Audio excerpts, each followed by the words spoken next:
বালিকা বিভাগে।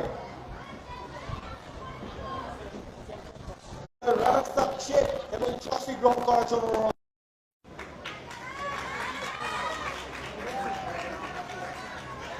জাতীয় গোল্ড কাপ ফুটবল টুর্নামেন্টের বালিকা বিভাগের রানার্স আপ হয়েছে ময়মনসিংহ বিভাগ। তারা সেই রানার্স আপ ট্রফিটা গ্রহণ করছেন যুব ক্রীড়া মন্ত্রণালয়ের উপদেষ্টা জনাব আসিফ মাহমুদ সজীব ভুইয়ার কাছ থেকে।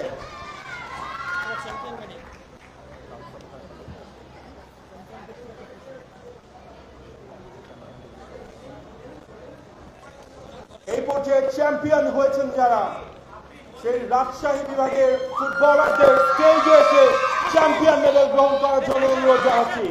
সূচনা, সোনালী, এমি, অন্তরা, সাদিয়া, সালেহা, রাফিয়া, সুষমা, জান্নাতুল, মৌসুমী, আলেয়া, মালিনী, রাফিয়া, উলিতা, বিথি, সঙ্গীতা, সেজুতি এবং মণি।